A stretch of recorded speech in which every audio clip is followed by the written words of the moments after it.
Welcome to the Roaming Barista Siphon Pot Guide. We are going to start with a rundown of the equipment. So first here we have a cloth filter and the filter spring. This is the siphon filter stir rod. Top chamber fits into the bottom. Cap, which acts as a stand for the top chamber. Next we have the bottom chamber, which gets heated directly. And we have our butane burner. Alright. Now that we have all that squared away, we're going to fit the filter and filter spring through the top chamber. And this has a little spring latch that latches to the bottom just to keep it tight. Great, and we're just going to rest that to the side.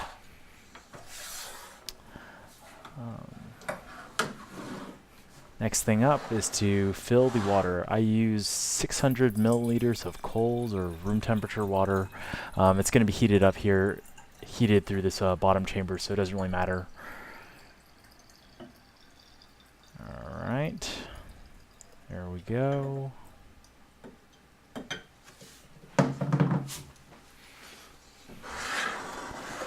The next thing that is up, we are going to get set to prepare our coffee. And we're actually not going to grind it at this point, we're just going to weigh it out just to have everything all ready. And we're going to be using 40 grams of coffee.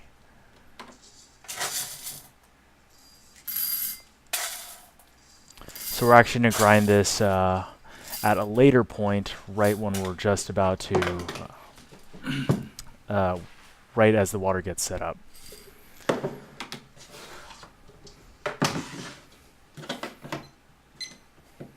Alright, we're just getting the timer set here. Now we're going to reassemble the siphon pot. Now that everything here is set, carefully fit the top chamber through.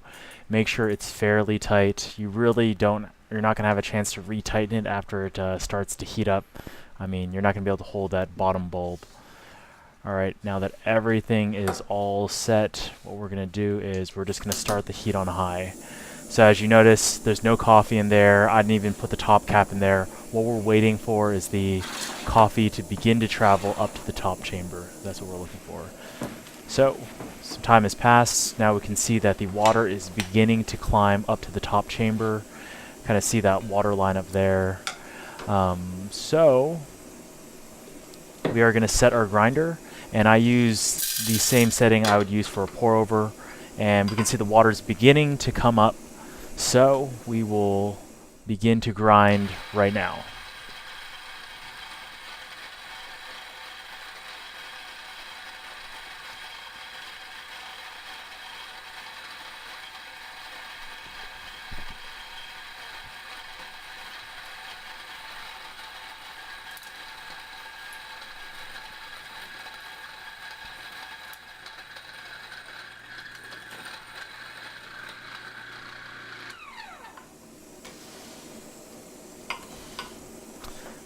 So we can see that once water begins to enter the top chamber, it'll actually fill up pretty quickly.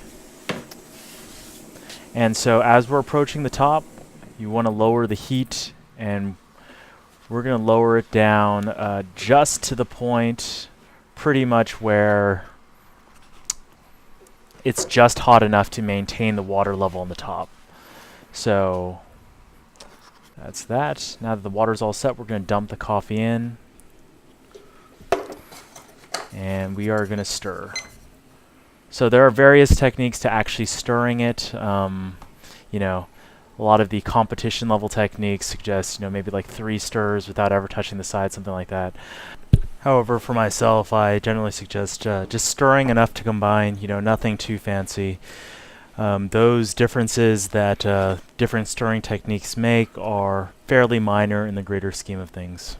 So I like to keep it uncapped for this 4-minute infusion, although sometimes I need to remind myself of that.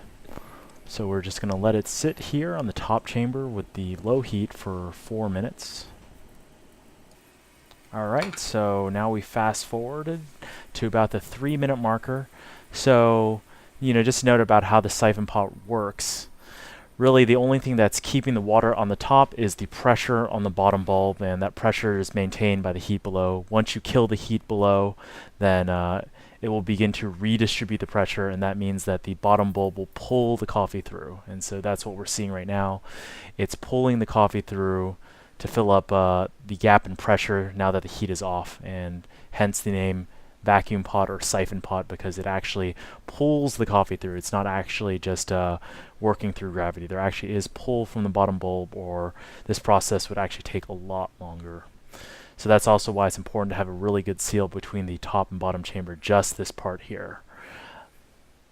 And you also notice that I put the top cap on just to reinforce that vacuum effect.